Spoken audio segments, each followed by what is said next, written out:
Shop కి వెళ్ళిన ఒకవేళ గోల్డ్ కాదు అబ్బా ఏంది 1,60,000 or 2 lakhs ఓకే 4-5 hours ఏం చేద్దాం లేదు సెట్ చేస్తున్న వర్క్ బ్లౌజెస్ వద్దు రిజెక్ట్ చేశారు. నన్ను చాలా గలీజ్ ఆస్తి అడిగేసింది. 1 week కూడా లేదు బ్లౌజ్ ఎలా కుట్టించుకుంటాను. Hello everyone, this is Shivani and welcome back to my YouTube channel Shivani Giggles. ఒకవేళ మీరు ఈ ఛానల్ కి కొత్త అయితే please subscribe and also don't forget to like and share this video. So this is episode 6 of my wedding outfit series. దీనికి ముందున్న episodes అన్ని నేను షార్ట్స్ లో అండ్ లాంగ్ ఫామ్ లో అప్లోడ్ చేశాను. మీరు ఒకవేళ ఇవన్నీ చూడకపోతే you can go to my channel and have a look at these. మా సైడ్ అయితే పెళ్లికి ఒకటే చీర కట్టుకుంటారు. జీలకర్ర బెల్లం తలంబ్రాలు అన్ని ఒకటే చీర మీద అయిపోతాయి. సో పెళ్లి చీరే కదా ఈజీగా వెతికేయచ్చు. ఏదైనా షాప్ కి వెళ్ళి బ్రైడల్ శారీస్ చూపించండి అని చెప్పి మన బడ్జెట్ చెప్పేస్తే చూపించేస్తారు. ఇట్స్ ఈజీ అని అనుకున్నాను నేను. బట్ ఒకవేళ గుర్తుంటే నేను నా ఎంగేజ్మెంట్ కి గోల్డ్ శారీ కట్టుకున్నాను. ఎక్స్పెరిమెంట్ చేద్దాంలే పెళ్లికి అని చెప్పి అనుకున్నాను. బట్ ఏ షాప్ కి వెళ్ళినా కూడా గోల్డ్ శారీస్ అనగానే they show huge collection of gold saris, like different variations of gold saris చూపిస్తూ ఉంటారనమాట. ఒకవేళ గోల్డ్ కాదు అని అంటే రెడ్ శారీస్ చూపిస్తారు. నాకు గోల్డ్ అండ్ రెడ్ రెండు వద్దు. ఎందుకు రెడ్ వద్దు అంటున్నాను అని అంటే మధ్యలో ఏదో పెద్ద ఆఫర్ ఉన్నప్పుడు కనకటాలలో I bought this red bridal sari time pass కి. ఓకే 60% ఆఫ్ నడుస్తుంది కదా అని చెప్పి కొనేసాను నేను. యూజువల్ గా నా దగ్గర ఒకవేళ పట్టు చీర ఒక కలర్ లో ఉందంటే ఆ కలర్ ఇంకొకసారి కొనను అసలు. నేను డిఫరెంట్ కలరే కావాలి అనుకుంటాను. నేను బ్రైడల్ షాపింగ్ కి వెళ్ళంగానే అన్ని గోల్డ్ లో లేదా రెడ్ లో చూపించేసరికి అబ్బా ఏంది అని అనిపించడం స్టార్ట్ అయింది నాకు. అప్పుడే నేను ఇన్స్టాగ్రామ్ లో వస్తే I saw this Manish Kattanam or somebody, is a makeup artist I guess, or Manisha కట్నమా I don't know, some makeup artist is there. డబ్బున్న వాళ్ళకి మేకప్లు చేస్తుంటది అనమాట. తన వీడియో ఒకటి కనిపించింది నాకు. And that girl was wearing a baby pink all over meenakari ఉన్న శారీ కట్టుకుంది. చాలా ప్రిటీ అనిపించింది నాకు అది. సో నా ఫ్రెండ్ కి ఆ వీడియో పంపించి శారీ ప్రైస్ ఎంత ఉండొచ్చు అని అడిగా. తనుండి ఈజీగా 1,60,000 or 2 lakhs అనింది. ఓకే మనకు నచ్చేవన్నీ ఇంత హై బడ్జెట్ లో ఉంటే కష్టము. బట్ నేను గివప్ చేసే రకం కాదు. వాళ్ళు 2 lakhs పెట్టుకున్నారేమో కానీ నేను నా బడ్జెట్ లో నాకు నచ్చిన మీనాకారి కంపల్సరీగా వెతుకుతాను అని చెప్పి నేనైతే హంట్ స్టార్ట్ చేశాను. లాస్ట్ వీడియోలో చెప్పాను కదా మొత్తం షాపింగ్ అంతా వారాహిలోనే చేశానని చెప్పి. ఎస్ మేము మళ్ళీ వారాహికి వెళ్ళిపోయాము. అక్కడికి వెళ్ళి నేను బ్రైడల్ శారీస్ అని ఏం చెప్పలేదు. జస్ట్ ఈ బడ్జెట్ లో మీ దగ్గర మీనాకారి కలెక్షన్ ఏమేమి ఉందో అది నాకు చూపించండి అని చెప్పి కూర్చున్నాను. అక్కడ స్టార్ట్ చేశారు. ఇక వాళ్ళు బాడీ మొత్తం మీనాకారి వచ్చి బార్డర్ కంచి రావడము, ఆర్ బాడీ ప్లేన్ వచ్చేసి బార్డర్ లో మీనాకారి రావడం, అలా చాలా అంటే చాలా కాంబినేషన్స్ చూపించారు. అవి చూస్తూ ఉన్నాము. కలర్ నచ్చట్లేదు, కలర్ నచ్చినా కూడా అంత లుక్ ఉండట్లేదు. చాలాసేపు ఆల్మోస్ట్ 4-5 hours జస్ట్ వాళ్ళ షాప్ లో ఒకటే స్టోర్ లో మీనాకారి కలెక్షన్ చూస్తూ కూర్చున్నాం నేను మా మమ్మీ. ఫైనల్ గా ఒక 4 sarees షార్ట్ లిస్ట్ చేసి ట్రై అయితే చేశాను. దాంట్లో ఈ 2 అయితే మాకు నచ్చాయి. బట్ ఈ శారీ వచ్చేసరికి కొంచెం డబుల్ షేడెడ్ గోల్డ్ లో వచ్చింది. మళ్ళీ గోల్డ్ శారీ సిమిలర్ అయిపోతాయి అని చెప్పి ఇది ఇగ్నోర్ చేసి ఈ శారీ ఫైనలైజ్ చేశాను నేను. అండ్ ఈ శారీ జస్ట్ ఇది ఇగ్నోర్ చేసినందుకు ఈ శారీ ఫైనలైజ్ చేయలేదు నేను. ఈ శారీ నాకు చాలా అంటే చాలా నచ్చింది బికాస్ ఇట్ ఫెల్ట్ యూనిక్. ఇప్పటి వరకు నేను ఏ బ్రైడ్ ని కూడా ఈ బ్లూ లో ఆర్ ఈ combination blue and pink combination లో నేను చూడలేదు పర్సనలీ. సో వావ్ డిఫరెంట్ గా వేసుకుంటున్నాను నేను, ట్రెండ్ సెట్ చేస్తున్నాను నేను అని చెప్పి ఇదైతే ఫిక్స్ చేశాను నేను. శారీస్ అయితే కొనేసాం మనం ఇప్పుడు. కానీ శారీస్ కొన్నాక main task is blouse stitching. ఇప్పుడు నేను బ్రైడ్ కాబట్టి ఫ్యామిలీ వాళ్ళు, నా ఫ్రెండ్స్, నా మమ్మీ ఎస్పెషలీ అందరు కలిసి నువ్వు మాత్రం వర్క్ బ్లౌజ్ కుట్టించుకోవాలి అని అంటున్నారు. నాకేమో వర్క్ బ్లౌజ్ ఇష్టం లేదు. బట్ స్టిల్ వాళ్ళంతగా ఫోర్స్ చేస్తున్నారు కదా అని వెళ్ళాము. మేము టైలర్ దగ్గరికి వెళ్ళాము, బొటీక్స్కి వెళ్ళాము, చాలా ప్లేసెస్కి వెళ్ళాము. వెళ్ళి నాకు నచ్చిన డిజైన్స్ వాళ్ళకి చూపిస్తుంటే వాళ్ళ ప్రైసెస్ ఎలా ఉన్నాయంటే నేను శారీకి పెట్టిన దాంట్లో హాఫ్ అమౌంట్ వాళ్ళ బ్లౌజ్కి ఇవ్వాలంట. నేను లైక్ శారీకి ఆల్రెడీ చాలా స్పెండ్ చేశాను. నేను స్పెండ్ చేశాక ఇప్పుడు బ్లౌజ్ కింద స్పెండ్ చేయడం అవసరమా అని చెప్పి నాకైతే చాలా గలీజ్ అనిపిస్తుండే. ఇంకొకటి నేనేం ఆలోచిస్తుండేనంటే ఈ శారీ ఓకే ఇప్పుడు బ్రైడ్ ని కాబట్టి ఇది వేసుకుంటున్నాను, ఈవెంట్లు వేసుకుంటాను, ఓకే ఫ్యూచర్లో ఏంటి దీని పరిస్థితి? ఇప్పుడు నేను ఇంతవరకు వేయించుకొని ఫ్యూచర్లో ఏం చేయబోతున్నాను ఈ శారీతో? నేను బయటికి ఎక్కడికైనా నార్మల్గా వేసుకొని వెళ్దాము అని అంటే టూ హెవీ అయిపోద్ది. దాన్ని ఇలానే లోపల కబోర్డ్లో మూసేసి ఉంచడమే కదా దాని పని అని చెప్పి నేనైతే వర్క్ బ్లౌజెస్ వద్దు అని చెప్పి మా మమ్మీని కూర్చోబెట్టి కన్విన్స్ చేశాను. ఫ్యామిలీ మొత్తం కన్విన్స్ చేయలేను కానీ మా మమ్మీని అయితే చేయొచ్చుగా. సో మా మమ్మీని కూర్చోబెట్టి కన్విన్స్ చేశాను. మా మమ్మీ ఏదో అలా ఓకే సరే ఏం చేద్దాం లేగా, సరే ఒప్పుకుంటలేదు కదా ఇది కూడా అని చెప్పి మా మమ్మీ ఓకే అని ఒప్పేసుకుంది. అందుకే మీరు ఒకవేళ చూస్తే నా ఎంగేజ్మెంట్ శారీ అయినా, నా పెళ్లి కూతురు శారీ అయినా, అండ్ మధ్యలో జరిగిన ఏ ఈవెంట్స్ కి కూడా నేను శారీస్ మీద బ్లౌజెస్ వర్క్ కుట్టించుకోలేదన్నమాట. అయినా కూడా they look so pretty and elegant. ఇంకొక ఇంపార్టెంట్ విషయం చెప్పాలనుకుంటున్నాను నేను. అంత పెట్టి మగ్గం చేయించుకోకపోయినా అదే మగ్గం తక్కువ రేట్కి కూడా చేసే వాళ్ళు ఉంటారు అని మీరు అంటారు. బట్ నేను అన్ని వేలు పెట్టి ఒక మంచి శారీ కొన్నప్పుడు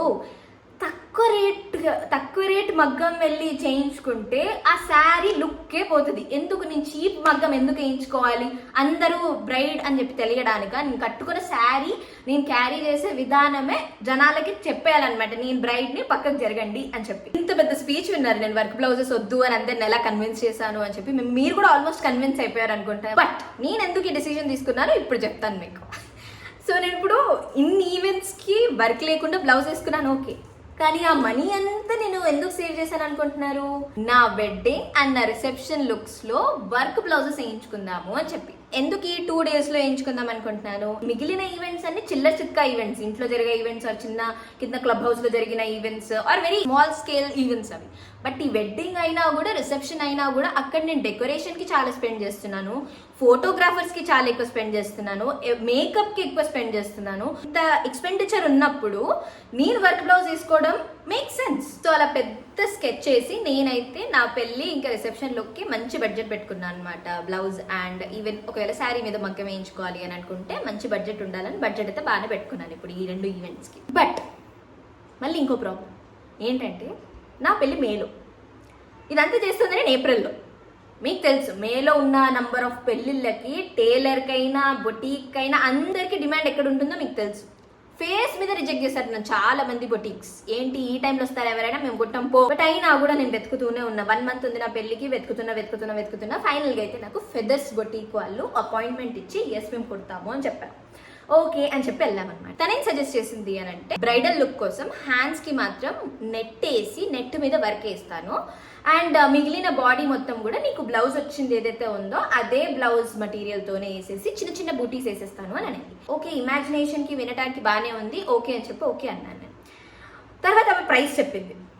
ప్రైస్ విన్నాక నేను మా మమ్మీ ఒకరి ముఖాలు ఒకరిని చూసుకున్నాం అనమాట. ఓకే, మనం ఇంత బడ్జెట్ పెట్టుకున్నా కూడా బడ్జెట్ క్రాస్ అయ్యేలా ఉంది మే ప్రైసింగ్ అని చెప్పి. స్టిల్ మేము ఏం చేస్తాము, అందరు రిజెక్ట్ చేస్తారు మా ముఖాల మీద. లేదు మాకు సరే అని చెప్పి ఈమెకి బ్లౌజ్ ఓకే అన్న. శారీ మీద కూడా మగ్గం వేస్తున్నారు కదా బార్డర్స్ కి, సో అలా వర్క్ వేయించుకుందాము అని అనుకొని తనని అడిగాం. తను మా ఆస్తి అడిగేసింది అనమాట. ముందు చెప్పిన బ్లౌజ్ అమౌంట్ ఏదైతే ఉందో అదే ఆల్రెడీ మా హాఫ్ ఆస్తి, దాని తర్వాత మొత్తం ఆస్తి ఇచ్చేసేయండి అని చెప్తుంది అనమాట ఈ శారీ మీద మగ్గం వేయడానికి. ఓకే వద్దమ్మా నువ్వు ఉంచుకో, నాకు జస్ట్ బ్లౌజ్ కుట్టేసి ఇవ్వు, మిగిలిన నేను చూసుకుంటానులే. ఇప్పుడు అంత అయిపోయింది, బ్లౌజ్ కుట్టడానికి వేసేసాను, అంత అయిపోయింది. బట్ మీరు చూస్తే నా పెళ్ళికి నేను 2 శారీలు కట్టుకున్నాను. స్టార్టింగ్లో ఏం చెప్పాను, మా దగ్గర ఓన్లీ ఒకటే శారీ కట్టుకుంటానని చెప్పాను. నేను ఎందుకు 2 శారీస్ కట్టుకోవాల్సి వచ్చిందో ఇప్పుడు చెప్తాను. మేము పంతులు వెతకడం స్టార్ట్ చేసింది ఏప్రిల్ ఎండ్లో. అసలుకే హైదరాబాద్ లో తెలంగాణ పంతుల శాతం చాలా తక్కువ ఉందన్నమాట. అది నేను అప్పుడే రియలైజ్ అయ్యా. అసలు తెలంగాణ పంతులే చాలా రేర్ గా ఉన్నారు, ఆంధ్ర పంతులతో నిండిపోయి ఉంది హైదరాబాద్.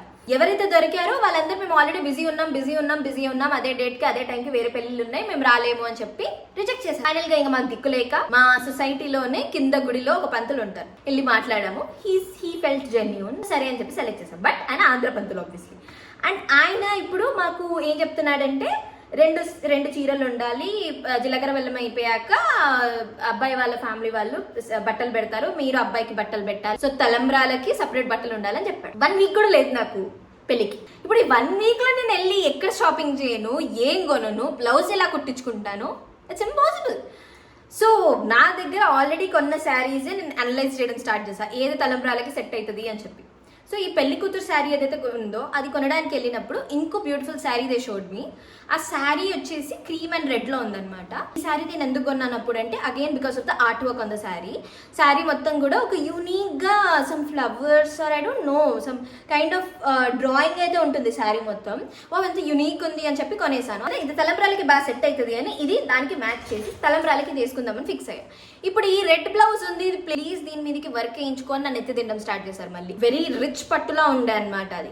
సో నేను స్పాయిల్ చేయాలనుకోవట్లేదు, పట్టేసుకోకుండా ఏదో బొకడా ఫ్యాబ్రిక్ తీసుకొని దాని మీద మగ్గం వేసుకొని ఎందుకు వేయించుకోవాలి, మంచి పట్టు ఉంది, ఈ పట్టే నేను వేసుకుంటా అని చెప్పి పట్టి నేనైతే వేసుకోలేదన్నమాట వర్క్ ఆ శారీ మీదకి. అందుకే మీరు ఒకవేళ చూస్తే తలంబ్రాల లుక్ లో ఈ శారీ మొత్తం వెరీ సింపుల్ ఉంటుంది. So this is the story about my both of the outfits. ఇప్పుడు జ్యువెలరీకి వద్దాము. జ్యువెలరీలో నాకు పెద్దగా ప్రాబ్లం ఏం లేకుండే. పెళ్లికి నేను గోల్డే వేసుకున్నాను. So there was not much of a hunting, ఏది మ్యాచ్ అవుతుంది ఏది మ్యాచ్ కాదు అనేది ఏం లేకుండే. ఈ షార్ట్ వచ్చేసి మా అత్తయ్య వాళ్ళు పెట్టారు అండ్ ఈ లాంగ్ ది మా మమ్మీ వాళ్ళు చేయించారు. ఈ లాంగ్ ది నేను శంకర్లాల్ జ్యువెలర్స్ దగ్గర తీసుకున్నాను. ఈ షార్ట్ వచ్చేసి పిఎంజే జ్యువెలర్స్. ఈ ఇయర్ రింగ్స్ వచ్చేసి అగైన్ పిఎంజే లోనే కొనుక్కున్నాను నేను. PMJ has a very good collection. PMJ పంజాగుట్టలో కొత్తగా అప్పుడే ఓపెన్ అయ్యింది అనమాట. They have a very good collection. And నేను చాలా మంది నా వంకీ రింగ్ గురించి కూడా చాలా మంది అడిగారు. ఆ వంకీ రింగ్ కూడా అక్కడే తీసుకున్నాను. It was in the diamond collection. ఈ పాపడి బిల్ వచ్చేసి నేను కుషాల్స్ లో కొనుక్కున్నాను. బట్ మీరు ఒకవేళ నా జీలకర్ర బెల్లం లుక్ చూస్తే మెయిన్ డే రోజు చాలా ఆడ్గా నేను నానబెట్టుకున్నాను అనమాట. ఎందుకు పెట్టుకున్నానో చెప్తాను. నాకు మా మమ్మీకి ఇద్దరికి వెలగలేదు. నేను రెడీ అవ్వడం మొత్తం ఫంక్షన్ హాల్కి వచ్చి రెడీ అయ్యా. ఏం తీసుకొచ్చుకున్నాను నేను అక్కడ ఇంటి నుంచి, జస్ట్ నా లాంగ్ది మాత్రమే తెచ్చుకున్నాను. ఎందుకు షార్ట్ది మా అత్తయ్య వాళ్ళు ఇస్తారు కదా అని చెప్పి. కానీ నేను మిస్ అయిన పాయింట్ ఏంటంటే నా జీలకర్ర బెల్లం అయిపోయాక వాళ్ళు నాకు గోల్డ్ పెడతారు. అది నేను తలంబ్రాలప్పుడే పెట్టుకుంటాను. ముందు వరకు నేను ఏదో ఒకటి పెట్టుకోవాలి షార్ట్ అనే విషయం నేను మా మమ్మీ ఇద్దరం మర్చిపోయాం.